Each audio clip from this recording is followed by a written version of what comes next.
श्रीमद्भागवत षोडशोध्याय बंदी जन द्वारा महाराज पृथु की स्तुति। श्री मैत्री जी कहते हैं, महाराज पृथु ने जब इस प्रकार कहा तब उनके वचनामृत का स्वादन करके सूत आदि गायक लोग बड़े प्रसन्न हुए और फिर मुनियों की प्रेरणा से उनकी इस प्रकार स्तुति करने लगे। आप साक्षात देव प्रवर श्री नारायण ही हैं जो अपनी माया से अवतीर्ण हुए हैं। हम आपकी महिमा का वर्णन करने में समर्थ नहीं है। आपने जन्म तो राजा वेन के मृतक शरीर से लिया है, किंतु आपके पौरुषों का वर्णन करने में साक्षात ब्रह्मादि की बुद्धि भी चकरा जाती है। तथापि आपके कथामृत के आस्वादन में आदर बुद्धि रखकर मुनियों के उपदेश के अनुसार उन्हीं की प्रेरणा से हम आपके परम प्रशंसनीय कर्मों का कुछ विस्तार करना चाहते हैं। आप साक्षात श्री हरि के कलावतार हैं और आपकी कीर्ति बड़ी उदार है। हे धर्मधारियों में श्रेष्ठ महाराज पृथु लोक के धर्म में प्रवृत्त करके धर्म मर्यादा की रक्षा करेंगे तथा उसके विरोधियों को दंड देंगे। ये अकेले ही समय समय पर प्रजा के पालन पोषण और मनोरंजन आदि कार्य के अनुसार अपने शरीर में भिन्न भिन्न लोकपालों की मूर्ति को धारण करेंगे तथा यज्ञ आदि की प्रचार स्वर्ग लोक को और वृष्टि की व्यवस्था द्वारा भूलोक दोनों का ही हित साधन करेंगे।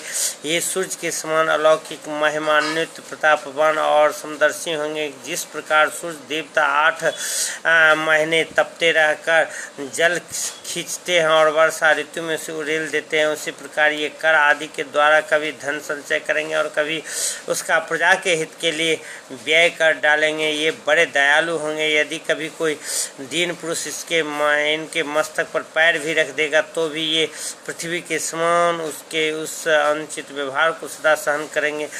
कभी वर्षा न होगी, प्रजा के प्राण संकट में पड़ जाएंगे तो ये राजवेशधारी श्रीहरि इंद्र की भांति जल वर्षा कर अनायास ही उसकी रक्षा कर लेंगे। ये अपने अमृतमय मुख चंद्र की मनोहर मुस्कान और प्रेम भरी चितवन से संपूर्ण लोगों को आनंद मग्न कर देंगे। इनकी गति की कोई समझ न, इनके कार्य भी गुप्त होंगे तथा उन्हें संपन्न करने का ढंग भी बहुत गंभीर होगा। इनका धन सदा सुरक्षित रहेगा। ये अनंत महात्मा और गुणों के एकमात्र आश्रय होंगे। इस प्रकार मनुष्य पृथु साक्षात वरुण के समान होंगे। महाराज पृथु वेन रूप अग्नि के मंथन से प्रकट हुए अग्नि के समान है। शत्रुओं के लिए अत्यंत दुर्घर्ष और दुस्सह होंगे। ये उनके समीप रहने पर भी सेनादि से सुरक्षित रहने के कारण बहुत दूर रहने वाले से होंगे। शत्रु कभी इन्हें हरा न सकेंगे। जिस प्रकार प्राणियों के भीतर रहने वाला प्राण स्वरूप सूत्र आत्मा शरीर के भीतर बाहर के समस्त व्यापारों को देखते रहने पर भी उदासीन रहता है, उसी प्रकार ये गुप्तचरों के द्वारा प्राणियों को गुप्त और प्रकट सभी प्रकार के व्यापार देखते हुए भी अपनी निंदा और स्तुति आदि के प्रति उदासीनवत रहेंगे। ये धर्म मार्ग में स्थित रहकर अपने शत्रु को पुत्र को भी दंडनीय न होने पर भी कोई दंड न देंगे और दंडनीय होने पर तो अपने पुत्र को भी दंड देंगे। भगवान सूर्य मानसोत्तर पर्वत के जितने प्रदेश को अपनी किरणों से प्रकाशित करते हैं उस संपूर्ण क्षेत्र में इनका निष्कंटक राज्य होगा। ये अपने कार्यों से सब लोगों के सुख पहुँचावेगा, उनका रंजन करेंगे। इससे उन मनोरंजनात्मक व्यापारों के कारण प्रजा ने राजा कहेंगे। ये बड़े दृढ़ संकल्प, सत्य प्रतिज्ञा, ब्राह्मण भक्त, वृद्धों की सेवा करने वाला, शरणागत वत्सल, सब प्राणियों के मान देने वाले और दीनों पर दया करने वाले होंगे। ये पर स्त्री में माता के समान भक्ति रखेंगे, पत्नी को अपने आधे अंग के समान मानेंगे, प्रजा पर पिता के समान प्रेम रखेंगे और ब्रह्मवादियों के सेवक होंगे। दूसरे प्राणी इन्हें इतना ही चाहेंगे जितना अपने शरीर को। ये सुहृदय को आनंद को बढ़ाएंगे। ये सर्वदा वैराग्यवान पुरुषों से विशेष प्रेम करेंगे और दुष्टों को दंड पानी यमराज के समान सदा दंड देने के लिए उद्यत रहेंगे।